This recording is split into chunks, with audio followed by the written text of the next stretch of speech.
जम्मू कश्मीर के किश्तवाड़ में एनकाउंटर, 2 जवान शहीद, 2 घायल। सेना ने 4 आतंकियों को घेरा। देर रात बारामूला में भी मुठभेड़ शुरू। पीएम मोदी का आज जम्मू कश्मीर और हरियाणा दौरा, दोनों जगहों पर करेंगे चुनावी रैली। बीजेपी कैंडिडेट के लिए वोट की करेंगे अपील। आज दोपहर 12 बजे हनुमान मंदिर जाएंगे सीएम अरविंद केजरीवाल। जमानत मिलने के बाद हनुमान मंदिर में करेंगे दर्शन पूजन। सांसद अमृतपाल को हाईकोर्ट ने भेजा नोटिस, 25 अक्टूबर तक दाखिल करना होगा जवाब। लोकसभा की सदस्यता को चुनौती। अयोध्या राम मंदिर का शिखर 120 दिन में तैयार होगा। अगले 6 महीने में बन जाएगा राम मंदिर। जयपुर में तैयार हुई सप्त मंदिर की मूर्तियां। मध्य प्रदेश में 4 नदियां उफान पर, 100 गांवों का संपर्क टूटा। उत्तराखंड में लैंडस्लाइड से 200 सड़कें बंद, 4 धाम यात्रा रुकी।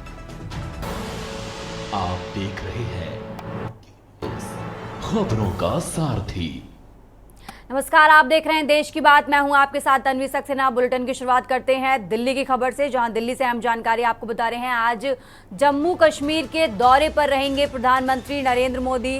प्रधानमंत्री कश्मीर के डोडा में चुनावी जनसभा को संबोधित करते नजर आएंगे। बड़ी जानकारी आपको बता रहे हैं। पीएम डोडा के बीजेपी कैंडिडेट के लिए वोट की अपील करेंगे। प्रधानमंत्री नरेंद्र मोदी आज हरियाणा के चुनावी दौरे पर भी रहेंगे।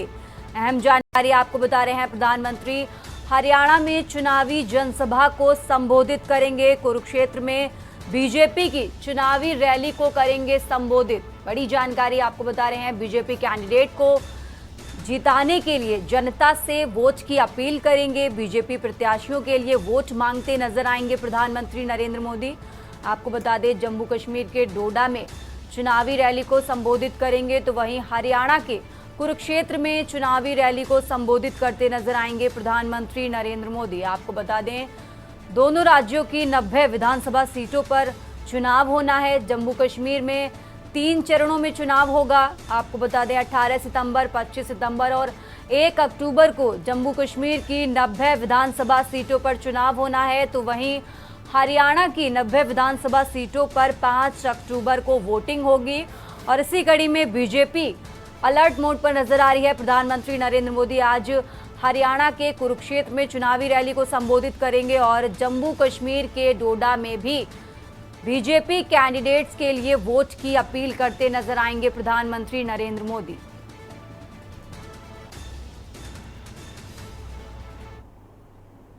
बढ़ते हैं आगे खबरों में। दिल्ली से एक और अहम जानकारी आपको बता रहे हैं। दिल्ली के मुख्यमंत्री अरविंद केजरीवाल आज 12 बजे जाएंगे हनुमान मंदिर। केजरीवाल कनॉट पैलेस के प्राचीन हनुमान मंदिर में करेंगे पूजा अर्चना। तिहाड़ जेल से छूटने के बाद केजरीवाल जाएंगे हनुमान मंदिर। अहम जानकारी आपको बता रहे हैं। सीएम केजरीवाल आज करेंगे हनुमान जी के दर्शन पूजन। आपको बता दें, बीते दिन 13 सितंबर को ही सुप्रीम कोर्ट से अरविंद केजरीवाल को बड़ी राहत मिली। सीबीआई मामले में जमानत मिली और आज करीब 12 बजे दोपहर में कनॉट पैलेस के प्राचीन हनुमान मंदिर में पूजा अर्चना करते नजर आएंगे दिल्ली के मुख्यमंत्री अरविंद केजरीवाल। बड़ी जानकारी आपको बता रहे हैं। सीएम केजरीवाल आज करेंगे हनुमान जी के दर्शन पूजन। सुप्रीम कोर्ट से बड़ी राहत मिलने के बाद आज केजरीवाल दोपहर 12 बजे जाएंगे हनुमान मंदिर। वहां पूजा अर्चना करते नजर आएंगे दिल्ली के मुख्यमंत्री अरविंद केजरीवाल।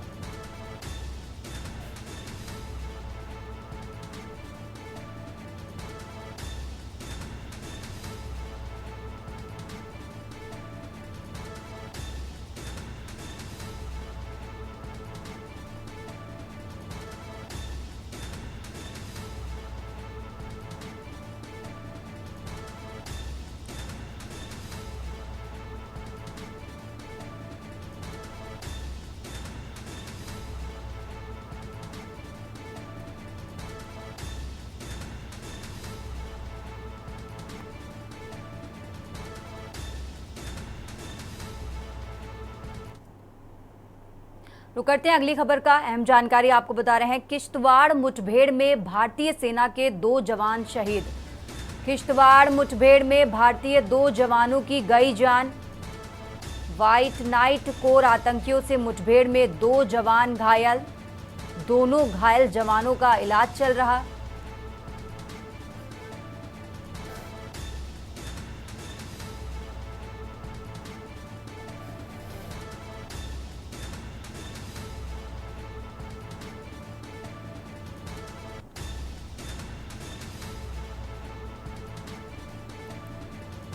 बड़ी जानकारी आपको बता रहे हैं।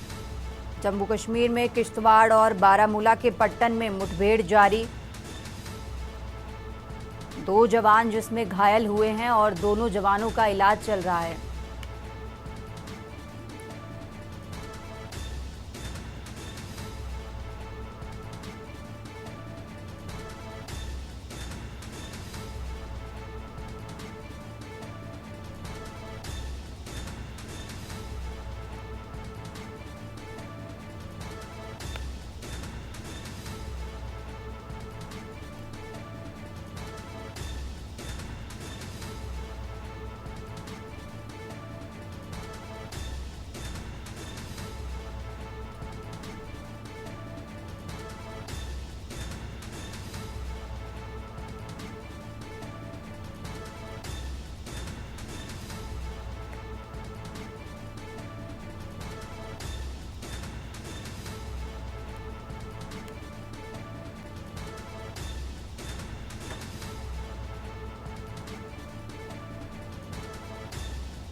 देश की बात में यहाँ रुकेंगे एक छोटे से ब्रेक के लिए।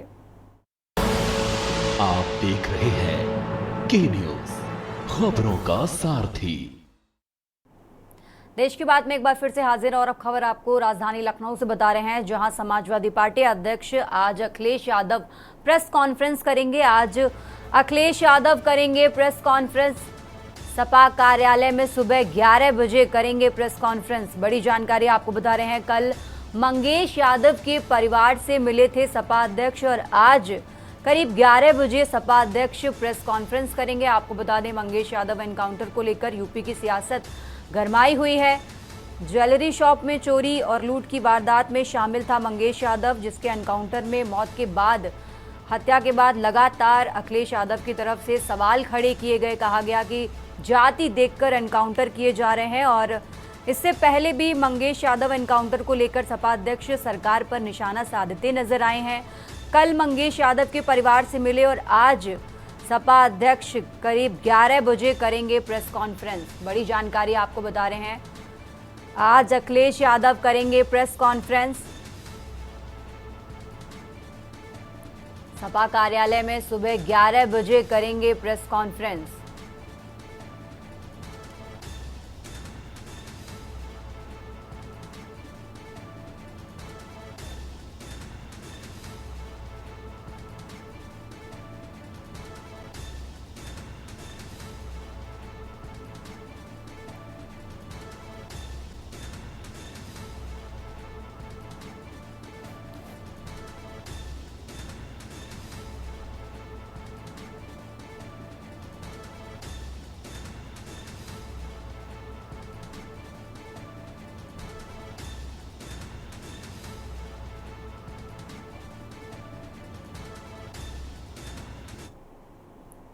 बढ़ते हैं आगे खबरों में। राजधानी लखनऊ से एक और अहम जानकारी आपको बता रहे हैं, उत्तर प्रदेश में 29 आईएएस अफसरों के तबादले। बड़ी जानकारी आपको राजधानी लखनऊ से बता रहे हैं, कई जिलों के जिलाधिकारी बदले गए।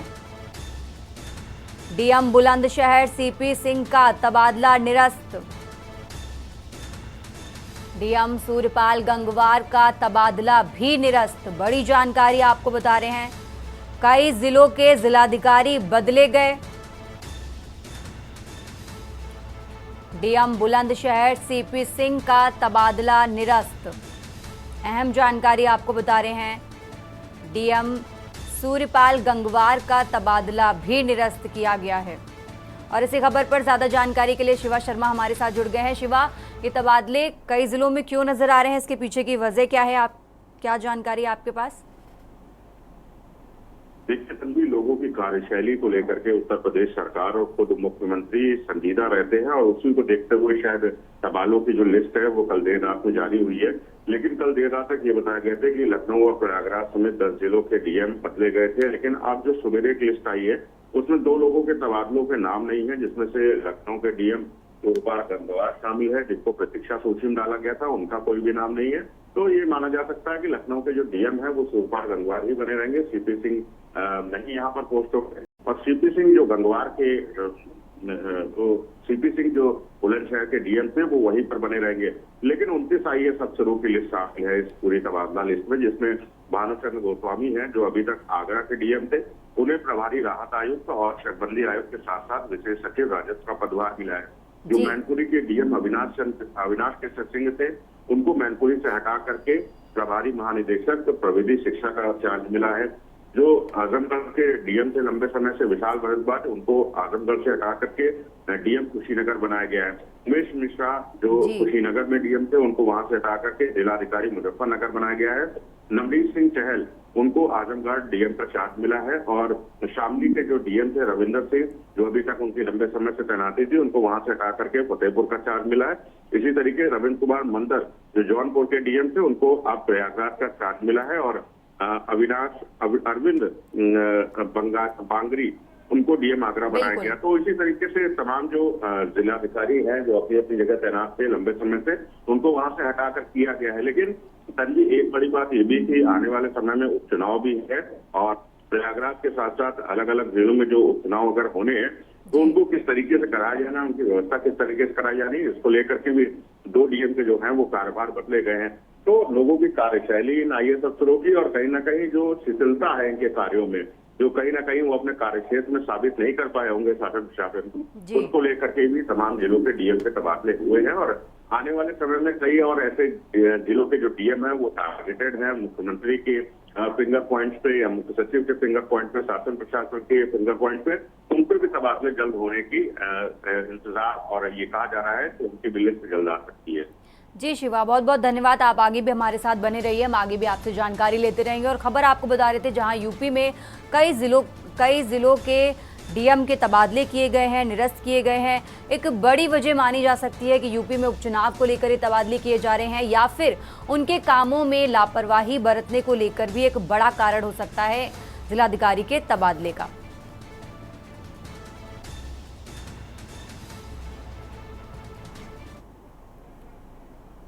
बढ़ते हैं आगे खबरों में, और अब खबर आपको बुलंदशहर से बता रहे हैं जहां बारिश से प्राथमिक स्वास्थ्य केंद्र जलमग्न। जलभराव का वीडियो सोशल मीडिया पर वायरल। मरीजों को आने जाने में हो रही काफी परेशानी। बुलंदशहर से खबर आपको बता रहे हैं, स्वास्थ्य केंद्र के पानी निकासी की नहीं की गई व्यवस्था और इसी को लेकर जलभराव नजर आ रहा है। बारिश से प्राथमिक स्वास्थ्य केंद्र जलमग्न नजर आ रहा है। वीडियो जलभराव का सोशल मीडिया पर वायरल हो रहा है। मरीजों को आने जाने में काफी परेशानी हो रही है क्योंकि जलभराव है और स्वास्थ्य केंद्र में पानी के निकासी की व्यवस्था नहीं की गई है और ये एक बड़ा कारण माना जा रहा है जलभराव का। बड़ी जानकारी आपको बुलंदशहर से बता रहे हैं। जलभराव का वीडियो सोशल मीडिया पर वायरल।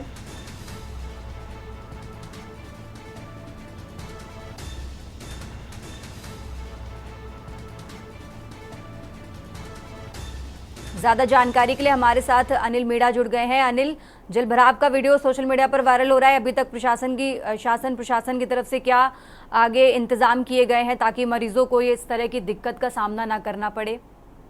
देखिए, बिल्कुल मैं आपको बता दूं, जनपद बुलंदशहर के सरकारी थाना क्षेत्र का मामला, जहां प्राथमिक स्वास्थ्य केंद्र के चारों ओर करीब 3 से 4 फुट तक पानी भरा हुआ है और देखा जा रहा है लगातार जिस तरह से 4 दिन से जो बारिश हुई थी, तेज बारिश, उसको लेकर जिस तरह से पानी भरा हुआ है तो जो मरीज है उनको आने जाने में काफी परेशानी का सामना करना पड़ रहा है। और देखा जाए तो जिस तरह से निकासी का जो कहीं ना कहीं रास्ता नहीं है वहाँ, और इसी के कारण यहाँ पानी भरा हुआ है। और वहाँ काफी स्वास्थ्य विभाग के अधिकारी ने अभी तक किसी ने कोई भी संज्ञान नहीं लिया। प्रशासन की बात करें तो प्रशासन की तरफ से भी अभी आंखों पर पट्टी बांधे हुए, जिस तरह से लगातार वीडियो सोशल मीडिया पर जमकर वायरल हो रहा है, क्योंकि प्राथमिक स्वास्थ्य केंद्र में जो मरीज हैं वो लौट के वापस जा रहे हैं, क्योंकि 3 से 4 फुट तक वहाँ पानी भरा होने की वजह से लोग वहाँ अंदर जाने की वजह से डर रहे हैं। क्योंकि जो लोगों में इन दिनों में जिस तरह से जो लगातार मच्छर है और वो अगर गंदे पानी में जाएंगे तो वहाँ कहीं ना कहीं हो सकता है दवाई लेने की वजह से लोग और ज्यादा ना बीमार हो जाए, इस वजह से लोग वहाँ जाने से कतरा भी रहे। और ये सबसे बड़ा सवाल है कि स्वास्थ्य विभाग के जिस तरह चारों तरफ पानी भरा होना एक चिंता का विषय है, जबकि स्वास्थ्य विभाग को सरकार, उत्तर प्रदेश सरकार लगातार करोड़ों रुपये खर्च कर रही है, लेकिन व्यवस्थाओं की अगर बात करें तो व्यवस्था धरातल पर पूरी तरह से चौपट दिखाई दे रही है। और स्वास्थ्य विभाग खुद बीमार जैसी हालत में पड़ा हुआ है, तो आजकल मरीजों का इलाज कैसे करेगा। और लगातार जिस तरह से वीडियो वायरल हो रहा है और लगातार जो पानी का जल भराव हो रहा है, उसके बाद भी स्वास्थ्य विभाग की आंखें नहीं खुली। जो स्वास्थ्य विभाग कुंभकर्ण की नींद सोया हुआ है। प्रशासन की बात करें तो किसी भी प्रशासन के अधिकारी ने अभी तक पानी निकालने की कोई व्यवस्था नहीं की है। लगातार अगर जिस तरह से देखा जा रहा है वीडियो वायरल होने के बाद भी और लगातार जो मरीज लौट के जा रहे हैं, तो वो भी कहीं ना कहीं चिंता का विषय, क्योंकि जो मरीजों का लौटना, तो आखिरकार जब मरीज वापस लौट के जाएंगे तो आखिरकार मरीजों का इलाज कैसे होगा, तो वो कहीं ना कहीं एक सवाल खड़े करता है स्वास्थ्य विभाग में। आखिर स्वास्थ्य विभाग ने जल निकासी की व्यवस्था क्यों नहीं की है और अभी तक ना ही कोई जिम्मेदार जो स्वास्थ्य विभाग का अधिकारी है वहाँ पहुंचा है, और ना ही उसने कोई जाकर निरीक्षण किया। निरीक्षण करने के बाद भी जबकि उसको चाहिए था कि तत्काल निरीक्षण करना चाहिए वीडियो वायरल होने के बाद में। लेकिन अगर बात की जाए जो वहाँ के जो CSC प्रभारी हैं मनोज चौधरी, उन्होंने भी अभी इस मामले में कोई संज्ञान नहीं लिया है, जबकि उनके जो अंदर में CSC प्राथमिक स्वास्थ्य केंद्र आता है और उनको तत्काल पानी की व्यवस्था को देखते हुए और तत्काल निकासी की व्यवस्था करानी चाहिए थी, लेकिन उन्होंने भी कोई संज्ञान नहीं। CMO की बात है, CMO ने भी अभी इस वीडियो वायरल के बाद कोई भी संज्ञान नहीं लिया है। ये स्थानीय अधिकारियों की SDM की बात करें तो SDM भी आंखों में पट्टी बांधे हुए हैं, जबकि SDM को भी तत्काल निर्देशित करना चाहिए था, स्थानीय नगर पंचायत के अधिकारियों को निर्देशित करना चाहिए था पानी की निकासी करें, जिससे कि जो मरीज है आने जाने में किसी तरह की कोई परेशानी ना हो जी। बिल्कुल, और कब तक मरीजों को इस तरह की परेशानी का सामना करना पड़ेगा, ये बड़ा सवाल है। अनिल, बहुत बहुत शुक्रिया आपका तमाम जानकारी हमारे दर्शकों तक पहुंचाने के लिए। और खबर आपको बुलंदशहर से बता रहे थे, जहां बारिश के कारण प्राथमिक स्वास्थ्य केंद्र में जलभराव हुआ और मरीजों को आने जाने में काफी दिक्कत का सामना करना पड़ रहा है। खबरों का सिलसिला लगातार जारी रहेगा, यहाँ रुकेंगे एक छोटे से ब्रेक के लिए। आप देख रहे हैं के न्यूज, खबरों का सारथी। ब्रेक के बाद एक बार फिर से हाजिर हैं और बड़ी जानकारी आपको बता रहे हैं, जहां हरियाणा के मुख्यमंत्री नायब सिंह सैनी का दौरा, कुरुक्षेत्र दौरा है। CM सैनी ने अपने पक्ष में मतदान करने की अपील की है। बड़ी जानकारी आपको बता रहे हैं, 90 हलकों में कैंडिडेट ने अपने नॉमिनेशन भरे। 12 सितंबर हरियाणा विधानसभा चुनाव में नॉमिनेशन की आखिरी तारीख थी, जिसमें सभी प्रत्याशियों ने अपना नॉमिनेशन कर दिया। और अब हरियाणा में तीसरी बार भाजपा की सरकार आएगी, नायब सिंह सैनी की तरफ से कहा गया है। उन्होंने कहा हरियाणा में अभूतपूर्व विकास तेज गति से होगा। CM केजरीवाल पर भी CM नायब सिंह सैनी की प्रतिक्रिया सामने आई है। बड़ी जानकारी आपको बता रहे हैं, उन्होंने कहा कि भ्रष्टाचार में फंसे हुए केजरीवाल अकेले आदमी हैं। लाडवा में CM नायब सिंह सैनी के तूफानी दौरे, बड़ी जानकारी आपको बता रहे हैं। CM सैनी ने अपने पक्ष में मतदान करने की लोगों से अपील की है। 90 हलकों में कैंडिडेट ने अपने भरे नॉमिनेशन। आपको बता दें, हरियाणा की 90 विधानसभा सीटों में जो प्रत्याशी हैं उन्होंने अपना नॉमिनेशन फाइल कर दिया है, क्योंकि हरियाणा में 12 सितंबर नॉमिनेशन फाइल करने की आखिरी तारीख थी। और साथ ही CM नायब सिंह सैनी ने अरविंद केजरीवाल को लेकर भी प्रतिक्रिया दी है। बड़ी जानकारी आपको बता रहे हैं, उन्होंने कहा केजरीवाल पर प्रतिक्रिया देते हुए CM नायब सिंह सैनी ने कहा कि भ्रष्टाचार में फंसे हुए केजरीवाल अकेले आदमी हैं।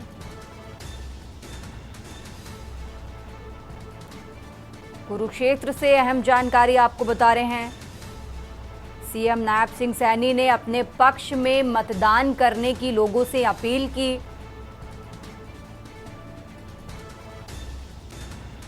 आपको बता दें कि हरियाणा में एक ही चरण में विधानसभा चुनाव के लिए वोटिंग होगी। 5 अक्टूबर ये वो तारीख है जिस दिन हरियाणा की 90 विधानसभा सीटों पर मतदान होगा। बड़ी जानकारी आपको बता रहे हैं।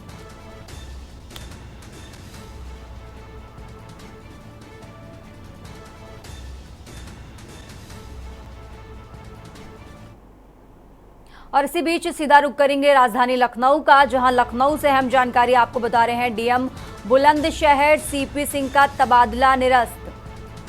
डीएम सूर्यपाल गंगवार का तबादला भी निरस्त किया गया है। बड़ी जानकारी आपको बता रहे हैं, सूर्यपाल गंगवार लखनऊ डीएम बने रहेंगे। तबादला लिस्ट से सूर्यपाल गंगवार, सीपी सिंह का नाम नहीं है इस लिस्ट में। बड़ी जानकारी आपको बता रहे हैं, डीएम बुलंदशहर सीपी सिंह का तबादला निरस्त। डीएम सूर्यपाल गंगवार का तबादला भी निरस्त। सूर्यपाल गंगवार लखनऊ डीएम बने रहेंगे। तबादला लिस्ट से सूर्यपाल गंगवार, सीपी सिंह का नाम नहीं। लखनऊ से अहम जानकारी आपको बता रहे हैं।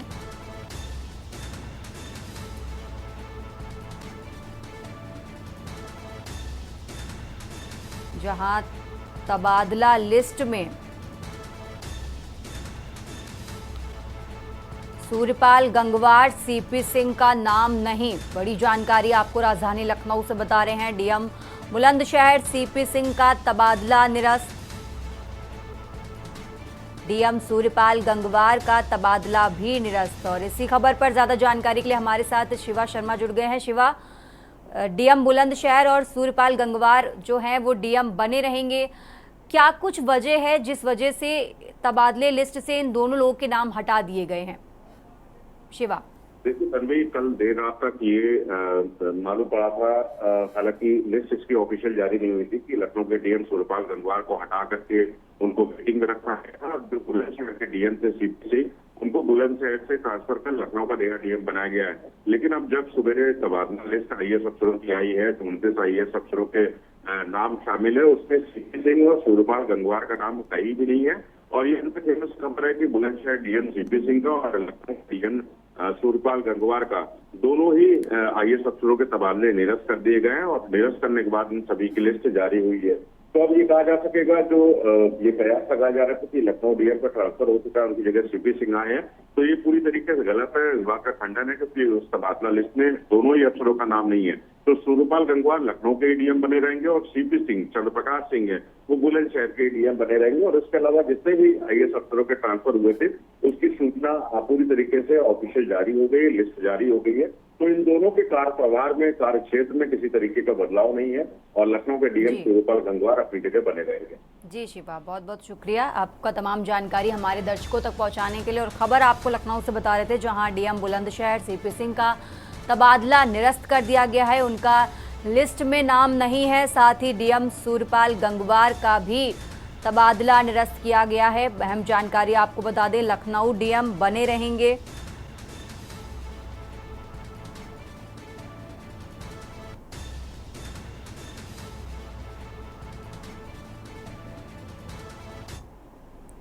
देश की बात में यहाँ रुकेंगे एक छोटे से ब्रेक के लिए।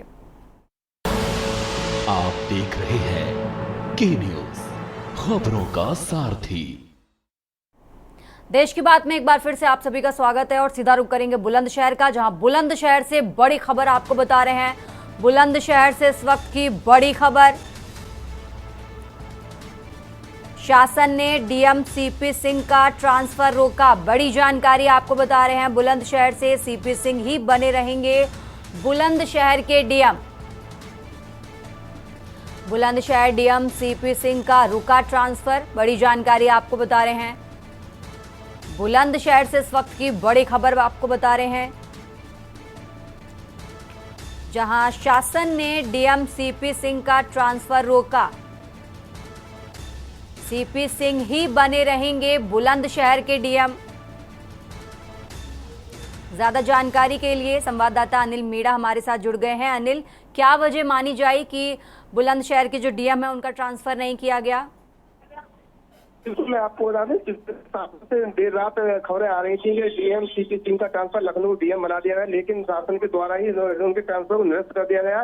क्योंकि निरस्त करने की जो वजह बताई जा रही है, तो शासन की जो योजना है, सरकार की जो योजना है, उनको जन जन तक पहुंचाने के लिए जो जनपद बुलंदशहर के डीएम है, उन्होंने महत्वपूर्ण कार्य किए हैं। और महत्वपूर्ण कार्य करने के साथ साथ में जो अगर बात स्वच्छता अभियान को लेकर जनपद बुलंदशहर के डीएम को कई बार सम्मानित भी किया जा चुका है और उन्होंने कई सराहनीय कार्य भी किए हैं, जिससे कि जब चुनाव से पहले जो नरेंद्र मोदी, प्रधानमंत्री नरेंद्र मोदी ने जनसभा कही थी, उस समय भी पीएम सीपी सिंह को प्रधानमंत्री के द्वारा सम्मानित किया गया था और मुख्यमंत्री भी उनके लिए सम्मानित करने की बात कही गई थी। उसके बात की जाए, कुछ दिन पहले ही उनको राज्यपाल के द्वारा भी सम्मानित किया गया है। तो लगातार अगर बात की जाए, जिस तरह से जो शासन की जो योजना है, जो शासन की जो सबसे ज्यादा प्राथमिकता है वो ये है जन तक जो सरकार की योजना है उनको पहुंचाना और जो गरीब के जो लोग हैं उनके कार्य को गंभीरता से लेना। तो उसको लेकर पीएम सीपी सिंह लगातार जनता बुलंदशहर में, जिस तरह से अगर बात की जाए 3 साल से जो बुलंदशहर में है, उसको लेकर शासन ने उनकी जो कार्य शैली है वो बहुत अच्छे से पाई गई है और उनके जो कार्य करने की जो गुणवत्ता है वो भी उस शासन के द्वारा देखा जा रहा है। जो तमाम योजना थी उन्होंने जन तक पहुंचा, इसी के लिए शासन के द्वारा जो उनका ट्रांसफर किया था उसको निरस्त कर दिया गया और जनता बुलंदशहर पीएम सीपी सिंह जनता बुलंदशहर में ही बने रहेंगे। बिल्कुल अनिल, बहुत बहुत शुक्रिया आपका तमाम जानकारी हमारे दर्शकों तक पहुंचाने के लिए। और ये एक बड़ा कारण हो सकता है कि उनकी कार्यशैली अच्छी रही है, इसीलिए बुलंदशहर डीएम सीपी सिंह का ट्रांसफर नहीं किया गया। बुलंदशहर से बड़ी जानकारी आपको बता रहे थे।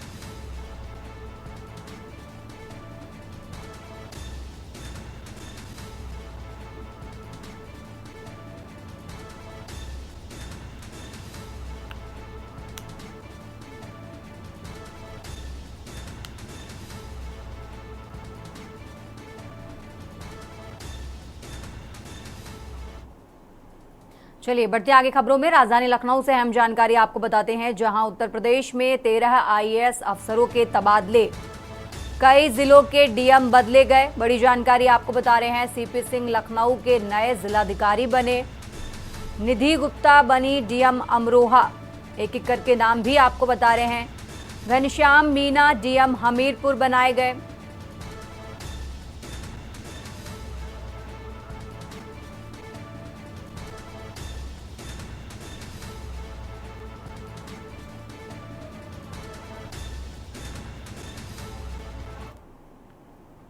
बढ़ते आगे खबरों में। प्रयागराज से अहम जानकारी आपको बता रहे हैं। उत्तर प्रदेश में कई जिलों के बदले गए डीएम, प्रयागराज के भी बदले गए डीएम।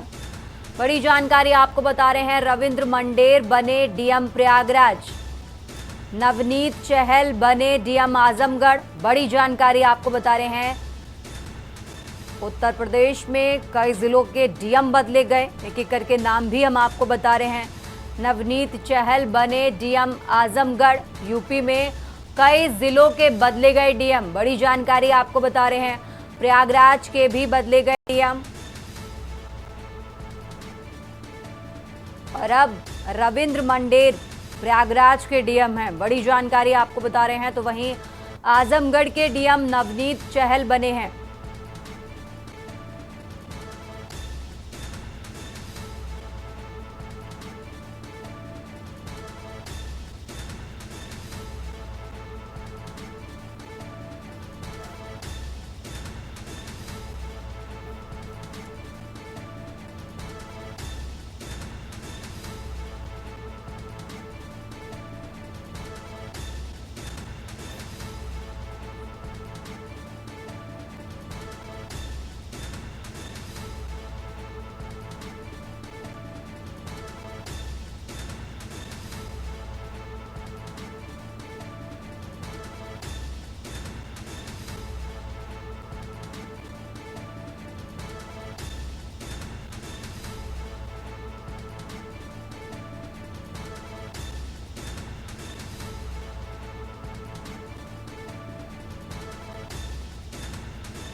और अब रुक करेंगे सीतापुर का, जहां सीतापुर से अहम जानकारी आपको बताते हैं। शारदा घाघरा नदियों में छोड़ा गया 8 लाख क्यूसेक पानी।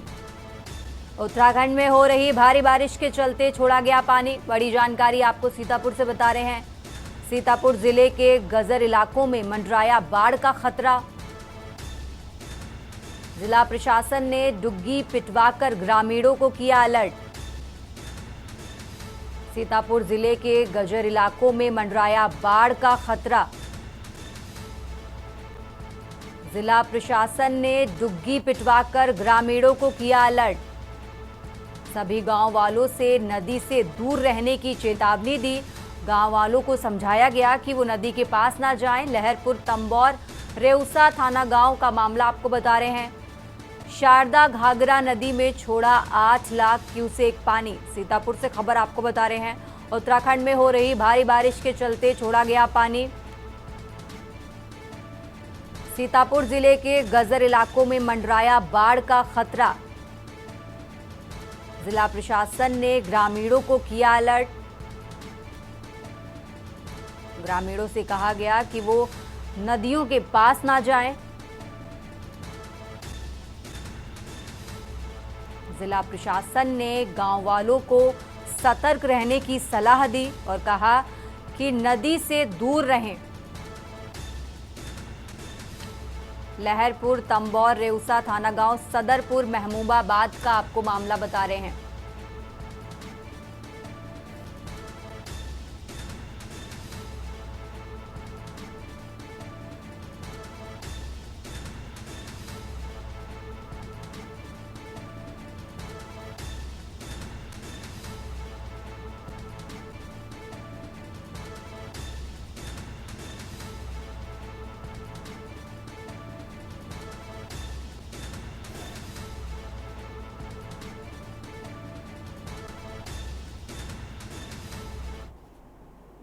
खबरों में आगे बढ़ते हैं और अहम जानकारी आपको बताते हैं, जहां मुख्यमंत्री योगी आदित्यनाथ का 2 दिवसीय गोरखपुर दौरा। साप्ताहिक पुण्यतिथि कार्यक्रम में होंगे शामिल। बड़ी जानकारी आपको बता रहे हैं। महंत दिग्विजय नाथ की 55वीं पुण्यतिथि कार्यक्रम। ब्रह्मलीन महंत अवैध नाथ की 10वीं पुण्यतिथि पर कार्यक्रम और इन कार्यक्रमों में मुख्यमंत्री योगी आदित्यनाथ होंगे शामिल। बड़ी जानकारी आपको बता रहे हैं। गोरखपुर दौरे पर आज से 2 दिवसीय गोरखपुर दौरे पर रहेंगे मुख्यमंत्री योगी आदित्यनाथ, जहां महंत दिग्विजय नाथ की 55वीं पुण्यतिथि कार्यक्रम में शामिल होंगे। साथ ही महंत अवैध नाथ की 10वीं पुण्यतिथि कार्यक्रम में भी शामिल होंगे उत्तर प्रदेश के मुख्यमंत्री योगी आदित्यनाथ। बड़ी जानकारी आपको बता रहे हैं। सीएम योगी का 2 दिवसीय गोरखपुर दौरा आज से शुरू। साप्ताहिक पुण्यतिथि कार्यक्रम में शामिल होंगे उत्तर प्रदेश के मुख्यमंत्री योगी आदित्यनाथ।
यहां रुकेंगे एक छोटे से ब्रेक के लिए।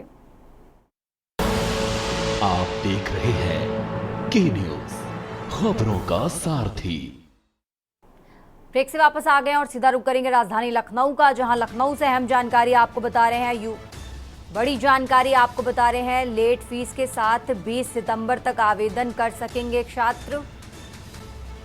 परीक्षा में बैठने वाले छात्रों को योगी सरकार ने दी बड़ी राहत। बड़ी जानकारी आपको बता रहे हैं। संस्थागत व्यक्तिगत छात्रों के आवेदन की तिथियों में संशोधन किया गया है। लेट फीस के साथ 20 सितंबर तक आवेदन कर सकेंगे छात्र। बड़ी जानकारी आपको बता रहे हैं। जहां परीक्षा में बैठने वाले छात्रों को योगी सरकार की तरफ से बड़ी राहत दी गई है। आवेदन की तिथियों में संशोधन किया गया। 20 सितंबर तक 100 रुपये विलंब शुल्क के साथ अब छात्र जमा करेंगे और इसी के साथ योगी सरकार ने छात्रों को बड़ी राहत दी है। बड़ी जानकारी आपको बता रहे हैं। 20 सितंबर तक अब आवेदन कर सकेंगे छात्र। परीक्षा में बैठने वाले छात्रों को योगी सरकार ने दी बड़ी राहत।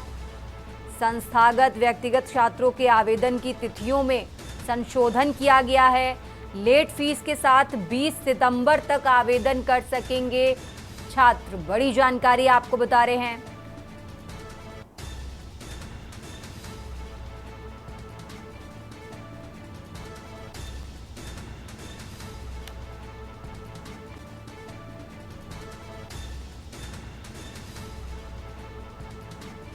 यूपी बोर्ड की 10वीं 12वीं की परीक्षा के छात्रों को बड़ी राहत दी गई है। बड़ी जानकारी आपको बता रहे हैं। लेट फीस के साथ 20 सितंबर तक आवेदन कर सकेंगे छात्र।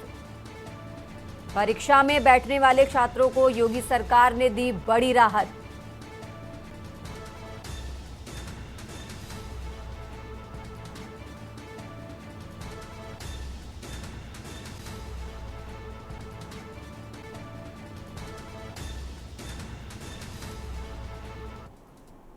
और चलिए बढ़ते हैं आगे खबरों में। राजधानी लखनऊ से हम जानकारी आपको बता देते हैं। 12 वफात विश्वकर्मा पूजा को लेकर व्यवस्था के निर्देश। सुरक्षा व्यवस्था को लेकर दिए डीजीपी प्रशांत कुमार ने निर्देश। बड़ी जानकारी आपको बता रहे हैं। सभी जिलों के अधिकारियों को निर्देश दिया गया। अलर्ट मोड पर रहने का निर्देश दिया गया है। सोशल मीडिया की राउंड द क्लॉक मॉनिटरिंग की जाएगी। सुरक्षा व्यवस्था को लेकर डीजीपी प्रशांत कुमार ने दिया निर्देश। बड़ी जानकारी आपको बता रहे हैं। सभी जिलों के अधिकारियों को अलर्ट रहने का निर्देश दिया है। सोशल मीडिया की राउंड द क्लॉक मॉनिटरिंग की जाएगी। बड़ी जानकारी आपको लखनऊ से बता रहे हैं। फेसबुक, इंस्टाग्राम, व्हाट्सएप पर निगरानी रखें अधिकारी। 12 वफात विश्वकर्मा पूजा को लेकर व्यवस्था के निर्देश। ज्यादा जानकारी के लिए हमारे साथ शिवा शर्मा जुड़ गए हैं। शिवा, डीजीपी प्रशांत कुमार की तरफ से निर्देश जारी किए गए हैं, और क्या निर्देश जारी किए गए हैं और क्या अपडेट इस खबर पर आपके पास? देखिए तन्वी, उत्तर प्रदेश के डीजीपी प्रशांत कुमार ने वीडियो कॉन्फ्रेंसिंग की थी और वीडियो कॉन्फ्रेंसिंग में यूपी के सभी जिलों के जो एसपी थे, पुलिस कमिश्नर थे, एडीजी, आईजी, डीआईजी और उनके साथ जो पुलिस अधिकारी थे, उनसे खास तौर से उन्होंने अपील की है कि विशेषकर जुलूस के चारों ओर जो 12 वफात में निकलेगा उसमें सुरक्षा के कड़े इंतजाम हो।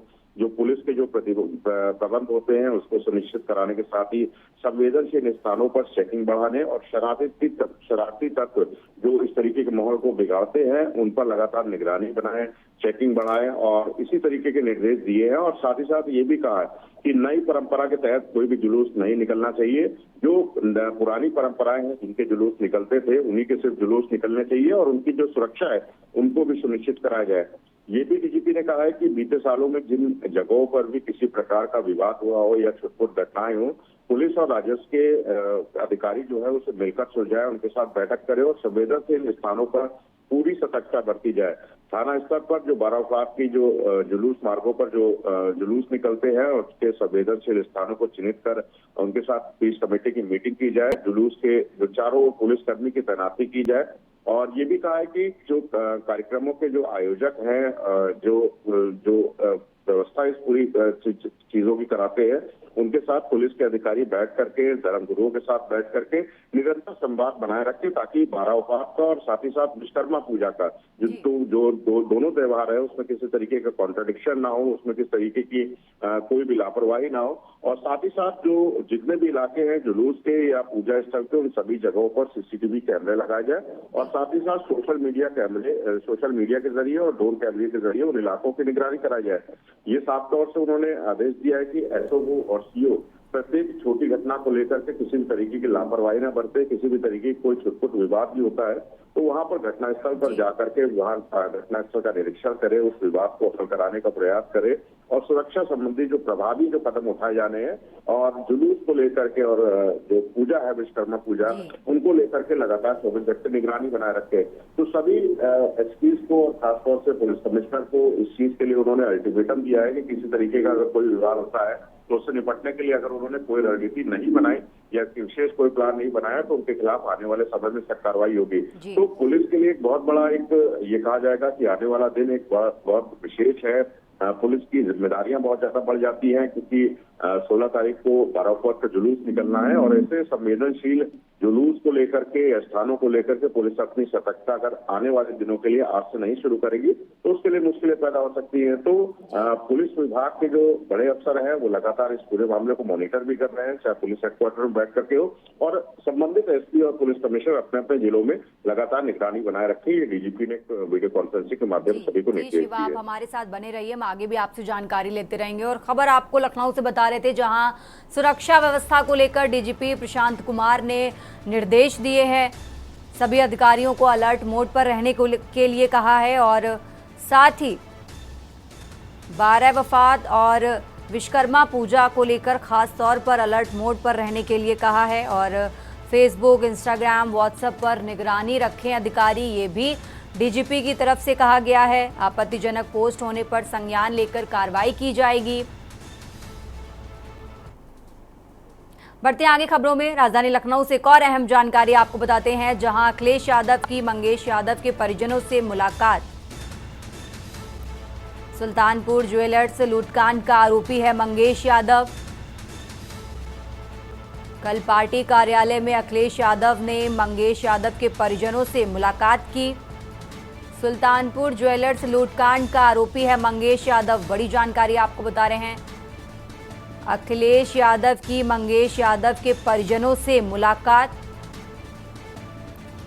सुल्तानपुर ज्वेलर्स लूटकांड का आरोपी है मंगेश यादव। आपको बता दें, मंगेश यादव एनकाउंटर को लेकर यूपी की सियासत कई दिनों से गरमाई हुई है। अखिलेश यादव, मंगेश यादव एनकाउंटर को लेकर सरकार पर, राज्य सरकार पर लगातार हमलावर हैं, और ये तस्वीरें आपको दिखा रहे हैं जहां मंगेश यादव के परिवार से मुलाकात करते नजर आ रहे हैं अखिलेश यादव। ज्यादा जानकारी के लिए हमारे साथ शिवा शर्मा जुड़ गए हैं। शिवा, मंगेश यादव एनकाउंटर को लेकर लगातार उत्तर प्रदेश की सियासत गरमाई हुई है। अखिलेश यादव लगातार योगी सरकार पर निशाना साध रहे हैं और कह रहे हैं कि जाति देखकर एनकाउंटर किया जाता है। आज अखिलेश यादव प्रेस कॉन्फ्रेंस करने वाले हैं, क्या वो कहेंगे, क्या जानकारी आपके पास इसको लेकर शिवा? देखिए तनवीर, अखिलेश यादव ने जो मंगेश यादव जो सुल्तानपुर एनकाउंटर मारा गया था, उसके पिता, माता और उसकी बहन से मुलाकात की है। अखिलेश यादव से कल मंगेश यादव के पिता राकेश यादव, शीला देवी जो उनकी माता है, और बहन प्रिंसी यादव से मुलाकात की है, और उन्होंने ये बताया कि जो पुलिस ने वीडियो बनाया था, जो हाल ही के दिनों में डीजीपी प्रशांत कुमार ने पुलिस हेडक्वार्टर में प्रेस कॉन्फ्रेंस करते हुए उनके परिवार का एक वीडियो जारी किया था, उस वीडियो पर उन्होंने बयान देते हुए अखिलेश यादव से बताया गया कि पुलिस ने जबरदस्ती इस वीडियो को बनाया था और उसके झूठ के अलावा उसमें पूरी कुछ भी नहीं है। तो अखिलेश यादव ने जरूर कहा कि मंगेश का उत्तर प्रदेश पुलिस ने जिस तरीके से एनकाउंटर किया है, उसको लेकर के वो जो कानूनी लड़ाई है या राजनीतिक लड़ाई है, वो हर स्तर तक आगे आने वाले समय पर करते रहेंगे। और अखिलेश यादव ने मंगेश यादव के जो परिजन है, जो मृतक आश्रित जो परिजन है, उन सभी को विश्वास दिलाया कि किसी भी तरीके से मंगेश यादव की जो मौत है वो जायज नहीं जाएगी, और अगर वो उस लूटकांड में शामिल नहीं रहा या किसी भी तरीके से उसको गलत फंसा करके उसकी हत्या की गई है, तो वो उत्तर प्रदेश सरकार, जो मौजूदा सरकार है, उससे लड़ाई लड़ने के लिए हर वो कदम उठाएंगे जो एक राजनीतिक को उठानी चाहिए। तो आज अखिलेश यादव की प्रेस कॉन्फ्रेंस भी है समाजवादी पार्टी मुख्यालय में सुबह 11 बजे। तो जरूर ये जो चर्चा गहमाई हुई है पिछले काफी दिनों से, क्योंकि 5 सितंबर को उत्तर प्रदेश के सुल्तानपुर जिले में मंगेश यादव का एनकाउंटर हुआ था, उसके बाद से ही चाहे अखिलेश यादव हो या फिर मुख्यमंत्री योगी आदित्यनाथ हो, उन मंगेश यादव के एनकाउंटर को लेकर के एक तरफ अखिलेश यादव सत्ताधारी पार्टी पर लगातार हमलावर थे, तो मुख्यमंत्री ने इस बात को साफ किया था कि किसी की जाति देख करके एनकाउंटर नहीं किया है, और पुलिस विभाग ने भी प्रेस कॉन्फ्रेंस कर इस बात को साफ किया था कि मंगेश यादव उस पूरे डकैती कांड में खुद मौजूद था और सीसीटीवी फुटेज भी उनकी जारी की गई थी। लेकिन आज जब प्रेस कॉन्फ्रेंस होगी तो खुद अखिलेश यादव मंगेश यादव के एनकाउंटर को लेकर के क्या कुछ और बातें करते हैं या किसी और बात को लेकर के वो नया खुलासा करते हैं, ये देखने वाली बात होगी। लेकिन मंगेश यादव की जो एनकाउंटर है उसने उत्तर प्रदेश सरकार को एक बार बड़ा झटका फिर से दिया है। एसटीएफ की जो कार्य प्रणाली है उसको एक बार से फिर चुनौती दी है कि जिन परिस्थितियों में भी एनकाउंटर हुआ, क्योंकि पहले दिन से एक वीडियो उनकी माता और उनके पिता का जारी हुआ था जिसमें उन्होंने कहा था कि मंगेश यादव को उन्होंने 3 तारीख को घर से उठाया था, उसके बाद 5 तारीख को उसका एनकाउंटर कर उसकी हत्या कर दी गई। तो पूरी तरीके से गलत था, और उसी बात का फायदा उठा करके समाजवादी पार्टी के मुखिया अखिलेश यादव लगातार सत्ताधारी पार्टी पर हमलावर हो रहे हैं और उस वीडियो को लगातार वो दिखाते हैं।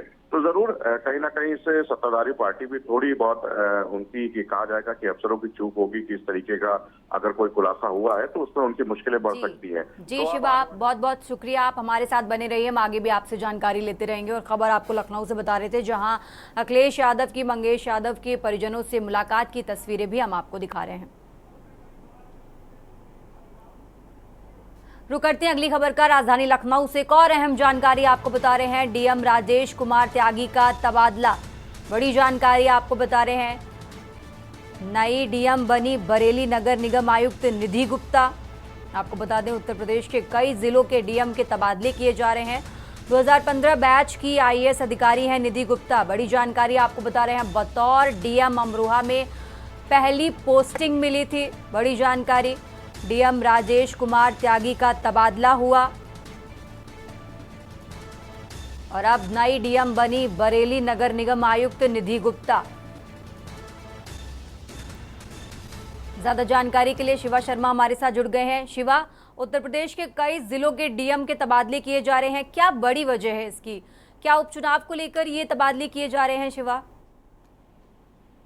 बिल्कुल तन्वी, पहले भी मैंने आपसे कहा था कि इसमें कुछ 2 जिले ऐसे हैं, एक प्रयागराज है, एक अन्य जिला है जिसमें उपचुनाव होने हैं, और बाकी जो डीएम के तबादले किए गए हैं उनकी कार्यशैली और उनकी कार्यप्रणाली को देखते हुए सरकार ने किए हैं, जिसमें से कई लोगों के जो जिले हैं उनको बदलाव किया गया है। जैसे विशाल भारद्वाज है जो अभी तक आजमगढ़ के डीएम थे, उनको कुशीनगर का डीएम बनाया गया है। उमेश मिश्रा कुशीनगर के जो डीएम थे उनको अब मुजफ्फरनगर का डीएम बनाया गया है। और नवनीत सिंह चहल जो अभी तक प्रयागराज के डीएम थे उनको आजमगढ़ का डीएम बनाया गया है। तो इसी तरीके से अलग अलग नाम भी है और 29 आईएएस की लिस्ट है जिनके कार्यक्षेत्र में बदलाव किया गया है। कुछ ऐसे लोग भी हैं जिनको साइडलाइन किया गया है और विशेष सचिव स्तर की तैनाती दी गई है।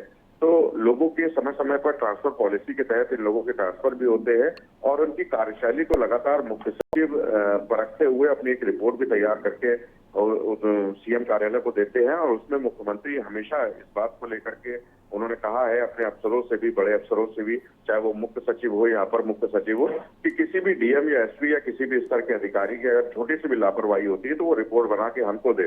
तो जरूर कुछ ऐसे डीएम भी होंगे जिनकी शिकायतन तबादला किया गया है, जिनकी कार्यशैली से नाराज होकर के अधिकारियों ने, या हो सकता है कि जो प्रशासनिक जो काम है उसकी सही तरीके से निस्तारण न किया गया हो।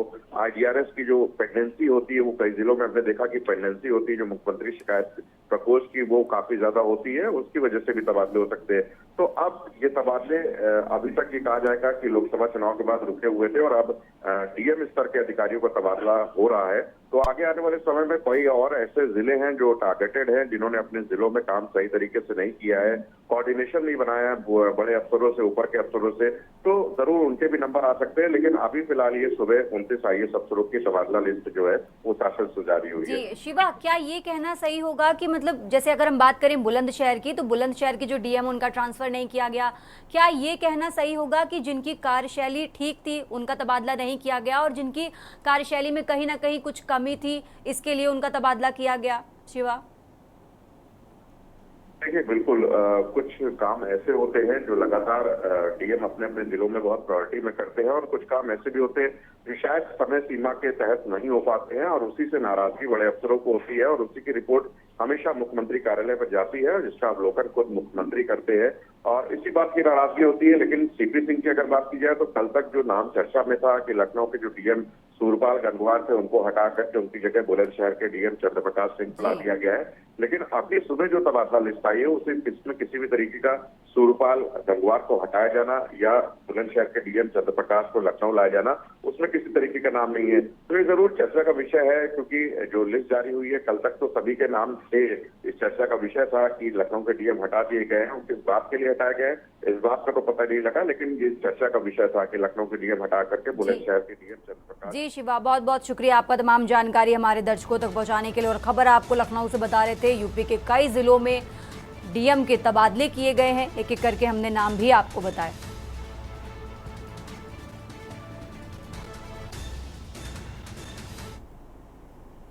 देश की बात में फिलहाल इतना ही। आप देखते रहिए के न्यूज इंडिया। आप देख रहे हैं के न्यूज, खबरों का सारथी।